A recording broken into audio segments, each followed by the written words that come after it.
ಪಕ್ಕದ ಮನೆ ಕೂರಿಸಿರೋ ಲಕ್ಷ್ಮಿಗಿಂತ ನಮ್ಮ ಮನೇಲಿ ತುಂಬ ಚೆನ್ನಾಗಿ ಕಾಣಬೇಕು ಲಕ್ಷ್ಮಿ ಅಂತ ಯಾವುದೇ ಕಾರಣಕ್ಕೂ ಹಬ್ಬ ಮಾಡಬೇಡಿ. ಅಲಂಕಾರ ಮಾಡ್ತೀವಿ ಅಂತ ಗುಂಡ್ಪಿನ್ಗಳನ್ನು ಸೇಫ್ಟಿ ಪಿನ್ಗಳನ್ನ ಕಳಶಕ್ಕೆ ಚುಚ್ಚುವ ಹಾಗೆ ಇಲ್ಲ. ವರಮಹಾಲಕ್ಷ್ಮಿ ಕಳಶವನ್ನು ಪೂರ್ವಾಭಿಮುಖ ಅಥವಾ ಉತ್ತರಾಭಿಮುಖವಾಗಿ ಕೂರಿಸಬೇಕು. ದಕ್ಷಿಣಕ್ಕೆ ಮುಖ ಮಾಡಿ ಕೂರಿಸಬಾರ್ದು. ನಮಸ್ಕಾರ ಎಲ್ರಿಗೂ. ಆಗಸ್ಟ್ 8ನೇ ತಾರೀಕು ಸರ್ವಾರ್ಥ ಸಿದ್ಧಿ ಯೋಗದಲ್ಲಿ ವರಮಹಾಲಕ್ಷ್ಮಿ ಹಬ್ಬ ಬಂದಿದೆ. ಈ ದಿನ ವರಮಹಾಲಕ್ಷ್ಮಿ ವ್ರತವನ್ನು ಯಾರೆಲ್ಲ ಆಚರಣೆ ಮಾಡ್ತಾರೋ ಅವರ ಕೋರಿಕೆಗಳು ಮನದಾಸೆಗಳನ್ನು ಆ ವರಮಹಾಲಕ್ಷ್ಮಿ ದೇವಿ ಈಡೇರಿಸ್ತಾಳೆ.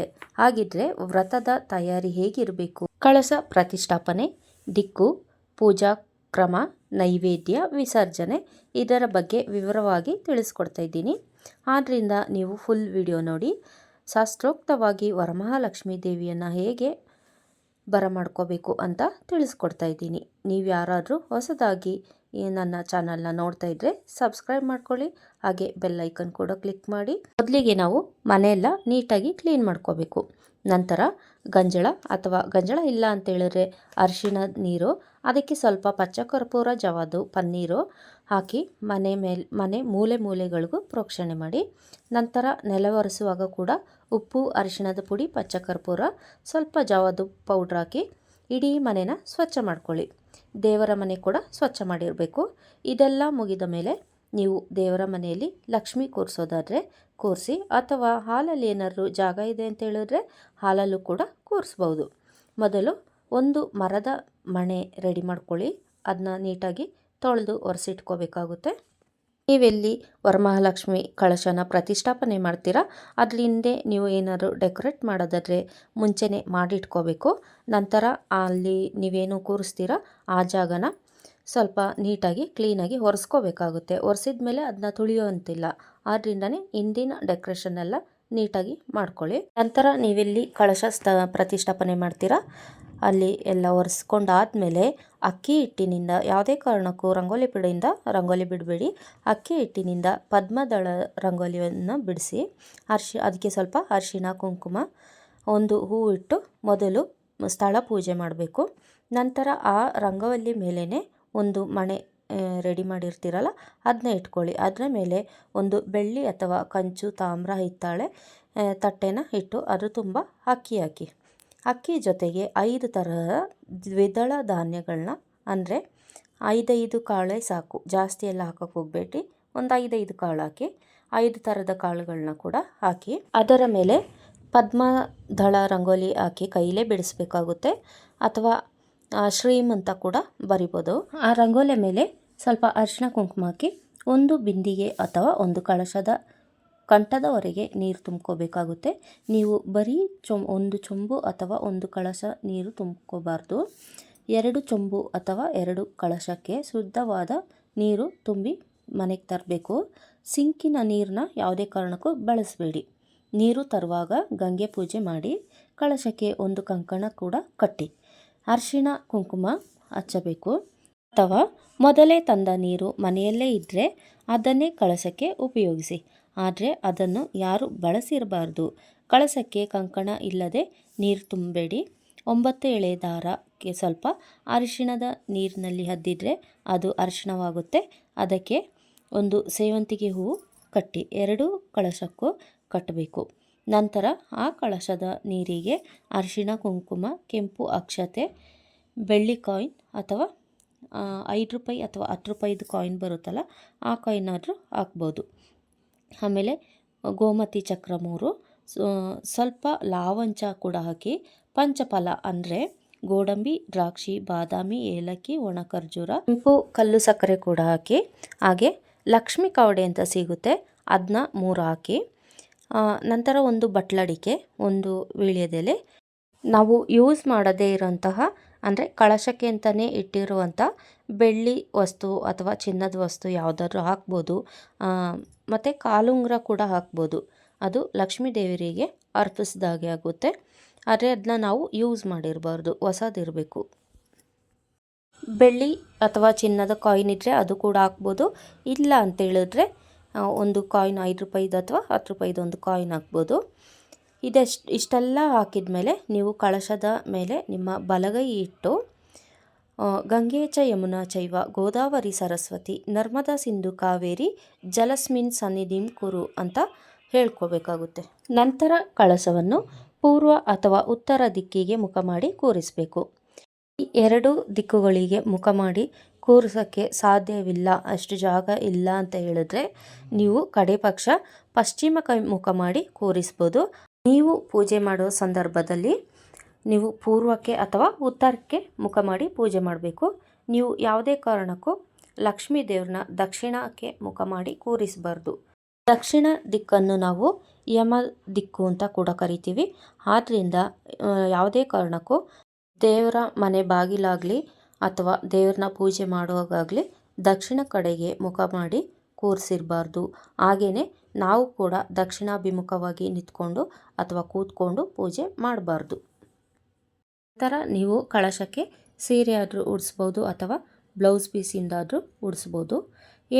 ಅದೆಲ್ಲ ಏನು ಮಾಡಲ್ಲ ಅಂತ ಹೇಳಿದ್ರು ಬರೀ ಕಳಶವನ್ನೇ ಇಟ್ಟು ವರಮಹಾಲಕ್ಷ್ಮಿ ವ್ರತ ಮಾಡ್ಬೋದು. ಇದೇ ಶ್ರೇಷ್ಠವಾದದ್ದು. ಕೆಲವರು ಏನು ಮಾಡ್ತಾರೆ, ಕೈ ಕಾಲಿಗೆಲ್ಲ ತಗೋಗ್ಬಿಟ್ಟು ಗುಂಪಿನೆಲ್ಲ ಚುಚ್ಚಿರ್ತಾರೆ. ಇದರಿಂದ ಲಕ್ಷ್ಮೀ ದೇವರ ಆಹ್ವಾನ ಆಗಲ್ಲ. ಏಕೆಂತೇಳಿದ್ರೆ ನೀವಲ್ಲಿ ಪಿನ್ನು ಅಂದರೆ ಮುಳ್ಳು ಚುಚ್ಚಿರ್ತೀರ.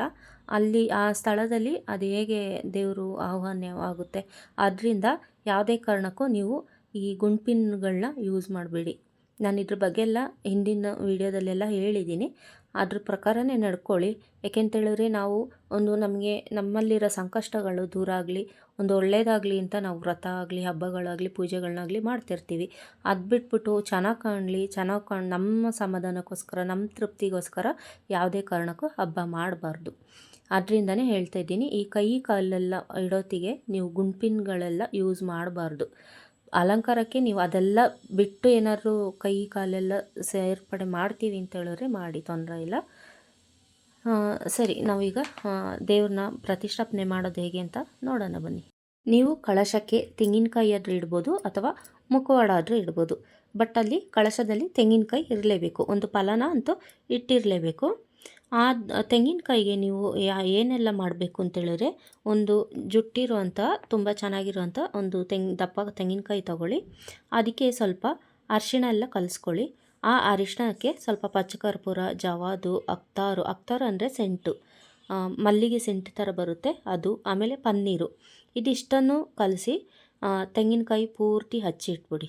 ಫಸ್ಟೇ ಹಚ್ಚಿಡಿ, 1-2 ಅವರ್ 3 ಅವರ್ ಮುಂಚೆನೇ ಹಚ್ಚಿಡಿ. ಆಮೇಲೆ ನೀವು ಅದನ್ನ ಬೊಟ್ಟು ಹಾಕೋತಿಗೆಲ್ಲ ನಿಮಗೆ ನೀಟಾಗಿ ಬರುತ್ತೆ. ನೀವು ಅದೇ ಕ್ಷಣಕ್ಕೆ ಹಚ್ಬಿಟ್ಟು ಅಲ್ಲಿ ಹಾಗೆ ಬೊಟ್ಟು ಹಾಕಿದ್ರೆ, ಅಂದರೆ ಕುಂಕುಮ ಇಟ್ಟರೆ ಕುಂಕುಮ ಎಲ್ಲ ಒಂಥರ ವೈಟ್ ಆಗುತ್ತೆ. ಅದರಿಂದನೇ 1-2 ಅವರ್ 3 ಅವರ್ ಮುಂಚೆನೇ ತೆಂಗಿನಕಾಯಿನ ರೆಡಿ ಮಾಡಿ ಇಟ್ಬಿಡಿ. ನೀವೇನು ಅರಿಶಿಣ ಎಲ್ಲ ಹಚ್ಚಿ ಒಂದು ತೆಂಗಿನಕಾಯಿ ರೆಡಿ ಮಾಡಿ ಇಟ್ಟಿರ್ತೀರ, ಆ ತೆಂಗಿನಕಾಯಿಗೆ ಗಂಧಾಕ್ಷತೆಗಳು, ಕುಂಕುಮ, ಬೊಟ್ಟು ಇಡಿ. ಇನ್ನು ಮುಖವಾಡ ಇಡೋರು ಮೊದಲಿಗೆ ಅಭಿಷೇಕ ಮಾಡ್ಕೊಳ್ಳಿ. ಲಕ್ಷ್ಮೀ ಮುಖವಾಡಕ್ಕೆ ಅಭಿಷೇಕ ಮಾಡ್ಕೋಬೇಕಾಗುತ್ತೆ. ನಂತರ ಅದನ್ನ ಅಲಂಕರಿಸಿ. ಮುಖವಾಡ ಅಥವಾ ತೆಂಗಿನಕಾಯಿ ಇಡುವ ಮೊದಲು 5 ವೀಳ್ಯದೆಲೆ ಅಥವಾ ಮಾವಿನ ಎಲೆ ಕಳಸಕ್ಕೆ ಇಡಬೇಕು. ನಂತರ ನಿಮಗಿಷ್ಟವಾದ ರೀತಿಯಲ್ಲಿ ಅಲಂಕಾರ ಮಾಡ್ಕೊಳ್ಳಿ. ನೀವು ಯಾವುದೇ ರೀತಿ ಅಲಂಕಾರ ಮಾಡ್ಕೊಳ್ಳಿ. ಆದರೆ 2 ಕಳಶ ಒಂದರ ಮೇಲೊಂದು ಇಡೋದನ್ನ ತಪ್ಪಿಸ್ಬೇಕು. ಆಮೇಲೆ ಕೋಲ್ ಕಟ್ತಿರಲ್ಲ, ಅದಕ್ಕೆ ಅದು ಕೂಡ ತಪ್ಪಿಸಬೇಕು. ಆದಷ್ಟು ಇದನ್ನ ಕಡಿಮೆ ಮಾಡ್ಕೊಳ್ಳಿ. ವರಮಹಾಲಕ್ಷ್ಮಿ ಪೂಜೆಗೆ ಬೇಕಾದ ಸಾಮಗ್ರಿಗಳು, ವರಮಹಾಲಕ್ಷ್ಮಿ ವ್ರತಕ್ಕೆ ಯಾವ ಬಣ್ಣದ ಸೀರೆ, ಮುಹೂರ್ತಗಳು, ಇವುಗಳ ಬಗ್ಗೆ ನಾನು ಇಂದಿನ ವಿಡಿಯೋದಲ್ಲೆಲ್ಲ ಅಪ್ಲೋಡ್ ಮಾಡಿದ್ದೀನಿ.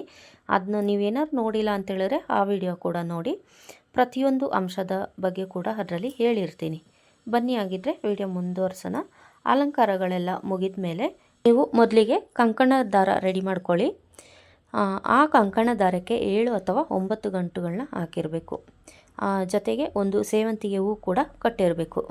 ಕೆಂಪಕ್ಷತೆ ಕೂಡ ರೆಡಿ ಮಾಡ್ಕೊಳ್ಳಿ. ಕೆಂಪಕ್ಷತೆಗೆ ಸ್ವಲ್ಪ ತುಪ್ಪ, ಒಂದು ಸ್ವಲ್ಪ ಅರಿಶಿಣ, ಸ್ವಲ್ಪ ಕುಂಕುಮ ಹಾಕಿ ರೆಡಿ ಮಾಡ್ಕೊಳ್ಳಿ.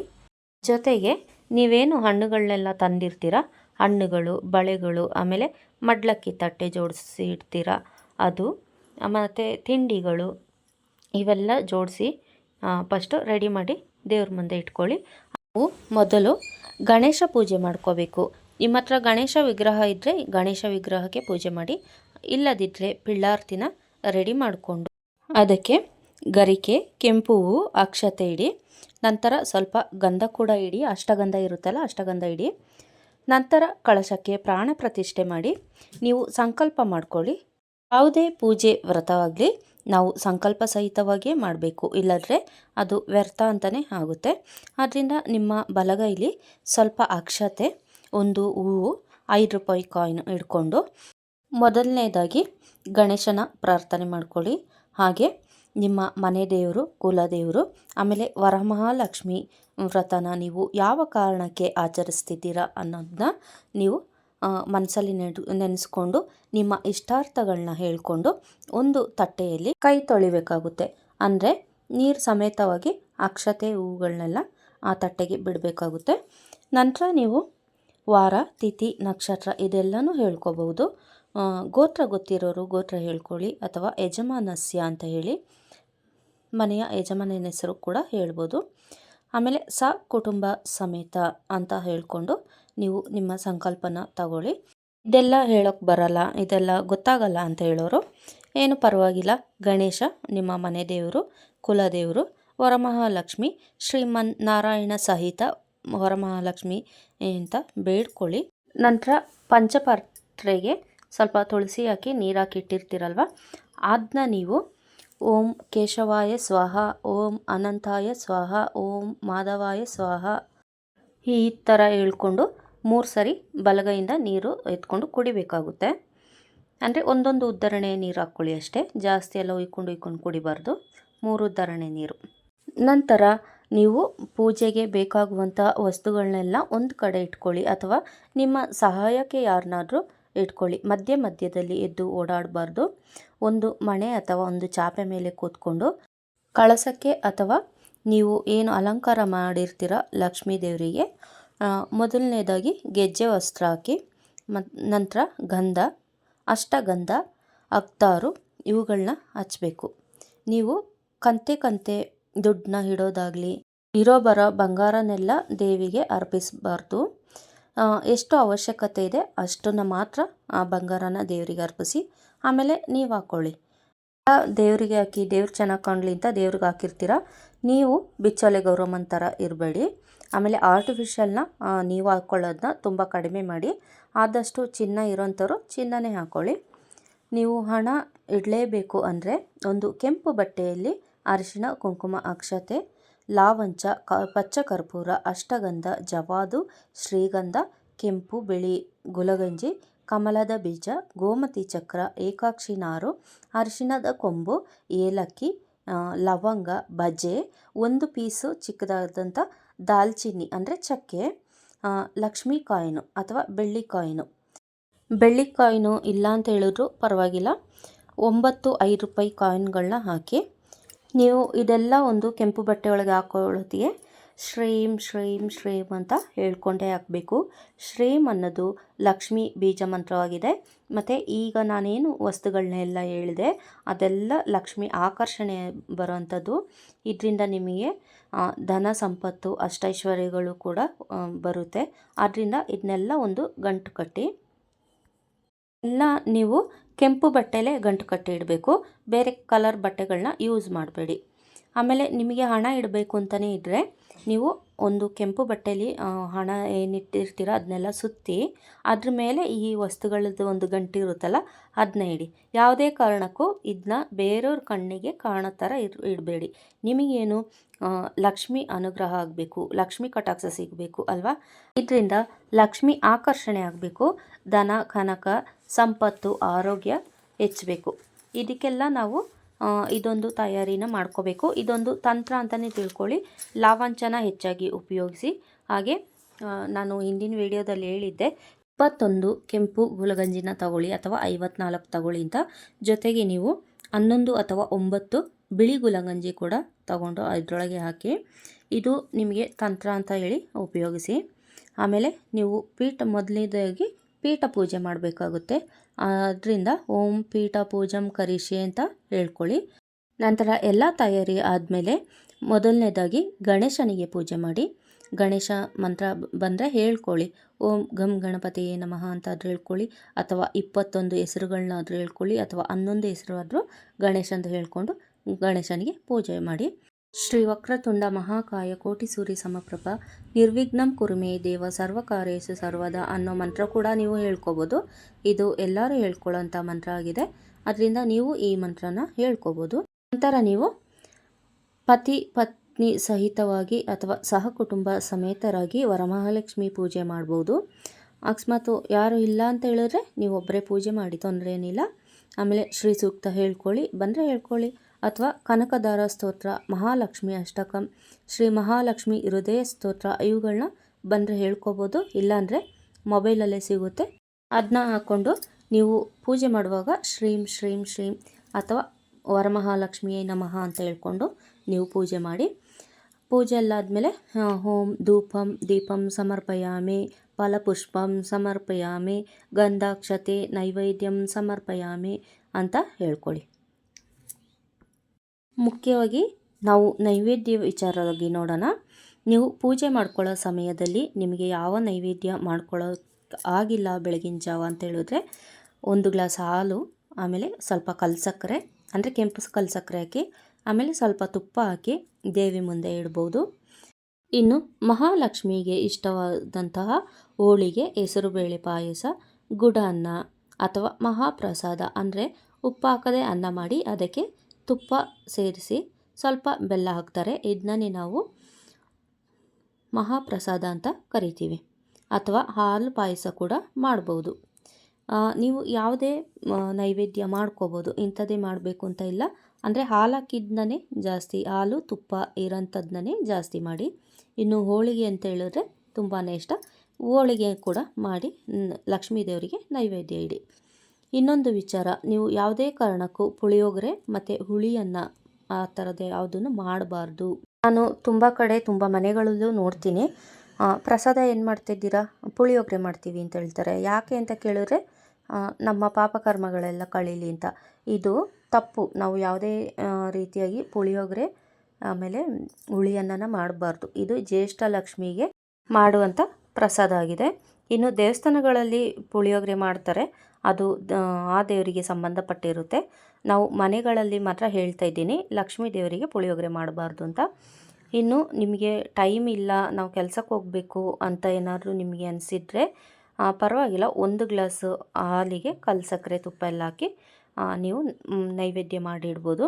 ಇನ್ನು ಬೇರೆಯವರ ಮನೆ ಲಕ್ಷ್ಮಿಗಿಂತ ನಮ್ಮ ಮನೇಲಿ ಲಕ್ಷ್ಮಿ ತುಂಬ ಚೆನ್ನಾಗಿ ಕಾಣಬೇಕು ಅಂತ ಹಬ್ಬ ಮಾಡಬೇಡಿ. ಆಮೇಲೆ ಸಾಲ ಮಾಡಿ ಕೂಡ ಹಬ್ಬ ಆಡಂಬರದಿಂದ ಮಾಡೋಕ್ಕೆ ಹೋಗಬೇಡಿ. ಆಮೇಲೆ ಸೇಫ್ಟಿ ಪಿನ್ಗಳಾಗಲಿ, ಗುಂಡು ಪಿನ್ಗಳು, ಅದೇ ಕೈ ಕಾಲೆಲ್ಲ ಜೋಡಿಸ್ತಿರಲ್ಲ ಆ ಸಮಯದಲ್ಲಿ ಚುಚ್ಚೋದಾಗಲಿ, ಆಮೇಲೆ ಈ ನರಿಗೆಗಳೆಲ್ಲ ನೀಟಾಗಿ ಕೂತ್ಕೋಬೇಕು ಅಂತ ಹೇಳ್ಬಿಟ್ಟು ಗುಂಡು ಪಿನ್ನಲ್ಲೆಲ್ಲ ಚುಚ್ಚೋದು, ಈ ಥರದ್ದೆಲ್ಲ ಮಾಡ್ತಾ ಇರ್ತೀರ. ಅದನ್ನೆಲ್ಲ ಮಾಡಬಾರ್ದು. ನಿಮಗೆ ಏನಾದ್ರು ಒಂದು ಪಿನ್ನು ಚುಚ್ಚಿದ್ರೆ ನಿಮಗೆ ಎಷ್ಟು ನೋವಾಗುತ್ತೆ ಅಲ್ವಾ. ನಾವು ಅದೇ ಥರ ಒಂದು ದೇವ್ರನ್ನ ಒಂದು ಪ್ರತಿಷ್ಠಾಪನೆ ಮಾಡಿ ಇಡ್ತಾ ಇದ್ದೀವಿ, ಸ್ವಲ್ಪ ಅರ್ಥ ಮಾಡ್ಕೊಳ್ಳಿ. ದೇವ್ರ ಪ್ರತಿಷ್ಠಾಪನೆ ಮಾಡೋತ್ತಿಗೆ ನಾವು ಯಾವುದೇ ಕಾರಣಕ್ಕೆ ಈ ಮುಳ್ಳು ಥರದ್ದು ಅಂದರೆ ಗುಂಪಿನ ಥರದ್ದೆಲ್ಲ ಯೂಸ್ ಮಾಡಬಾರ್ದು. ಇದರಿಂದ ನಾವು ಏನು ನಮಗೆ ಒಂದು ಲಕ್ಷ್ಮೀ ಕಟಾಕ್ಷ ಸಿಗಬೇಕು ಅಂತ ನಾವು ವ್ರತ ಮಾಡ್ತೀವಿ, ನಿಮಗೆಲ್ಲ ಅದು ಆಪೋಸಿಟಾಗಿ ಬರೋಕ್ಕೆ ಸ್ಟಾರ್ಟ್ ಆಗುತ್ತೆ. ಆಮೇಲೆ ನಾವು ತುಂಬ ದುಡ್ಡು ಇಟ್ಟಿದ್ದೀವಿ, ದುಡ್ಡೆಲ್ಲ ಬಂದು ನೋಡಲಿ ಅಂತ ಏನಾದ್ರು ನೀವೇನು ಮಾಡ್ತೀರಾ, ನಮ್ಮನೆ ದುಡ್ಡಿದೆ ಅಂತೇಳಿ ಲಕ್ಷ್ಮೀ ದೇವ್ರ ಮುಂದೆ ಇಟ್ಟಿರ್ತೀರ. ಬಟ್ ನಿಮಗೆ ಒಂದು ಏನು ಅರ್ಶಿನ ಕುಂಕುಮಕ್ಕೆ ಕರಿತೀರಲ್ಲ, ಅವ್ರು ಯಾರಾದ್ರೂ ಬಂದಾಗ ಆ ದುಡ್ಡು ಮೇಲೆ ಹೋಗುತ್ತೆ ಕಣ್ಣು. ದೇವ್ರಿಗಿಂತ ಮೊದಲು ಹೋಗೋದು ಆ ದುಡ್ಡು ಮೇಲೆ. ಇದರಿಂದ ನಿಮಗೆ ಅವ್ರ ದೃಷ್ಟಿಯೆಲ್ಲ ಅದು ಹೇಳ್ಕೊಳ್ತಾ ಇರುತ್ತೆ. ಇದರಿಂದ ನಿಮಗೆ ಮುಂದೆ ಹಣಕಾಸಿನ ಇದು ಸಮಸ್ಯೆ ಸ್ಟಾರ್ಟ್ ಆಗುತ್ತೆ, ಕಷ್ಟಗಳು ಬರೋಕ್ಕೆ ಸ್ಟಾರ್ಟ್ ಆಗುತ್ತೆ. ಅದರಿಂದ ದುಡ್ಡೆಲ್ಲ ಕಾಣೋಗೆ ಇಡಬೇಡಿ. ಒಂದು ಕೆಂಪು ಬಟ್ಟೆಯಲ್ಲಿ ಸುತ್ತಿ, ನಾನೀಗ ಒಂದು ತಂತ್ರ ಕೂಡ ಹೇಳಿದ್ದೀನಿ, ಏನೆಲ್ಲ ಹಾಕಬೇಕು, ಒಂದು ಕೆಂಪು ಬಟ್ಟೆಗೆ ಸುತ್ತಿ ಕಟ್ಬಿಟ್ಟು ಅದ್ರ ಮೇಲೆ ಇಡಿ ಅಂತ. ನೀವು ಇದನ್ನ ಇಟ್ಟು ನೋಡಿದ್ಮೇಲೆ ನೀವು ನೆಕ್ಸ್ಟ್ ಇಯರು ಅಥವಾ ನಿಮಗೆ ಸದ್ಯದಲ್ಲೇ ನಿಮಗೆ ಒಂದು ಒಳ್ಳೆ ಫಲ ಅನ್ನೋದು ಸಿಗುತ್ತೆ. ಆಗ ನೀವೇ ಕಾಮೆಂಟ್ ಬಾಕ್ಸಲ್ಲಿ ತಿಳಿಸಿ. ಇನ್ನು ದೀಪದ ವಿಚಾರ, ಮಡ್ಲಕ್ಕಿ ವಿಚಾರ, ಕಳಸ ವಿಸರ್ಜನೆ, ಬಾಗಿನ ವಿಚಾರದ ಬಗ್ಗೆ ಇಷ್ಟು ವಿಡಿಯೋದಲ್ಲಿ ತಿಳಿಸ್ಕೊಡ್ತೀನಿ. ಅಲ್ಲಿವರೆಗೂ ಈ ವಿಡಿಯೋ ಯಾರಿಗೆಲ್ಲ ಇಷ್ಟ ಆಗಿದೆ ಲೈಕ್ ಮಾಡಿ, ಶೇರ್ ಮಾಡಿ, ಹಾಗೆ ಸಬ್ಸ್ಕ್ರೈಬ್ ಮಾಡ್ಕೊಳ್ಳೋದು ಮರಿಬೇಡಿ. ಇನ್ನು ಮುಂದಿನ ವಿಡಿಯೋದಲ್ಲಿ ಸಿಗೋವರೆಗೂ ಧನ್ಯವಾದಗಳು.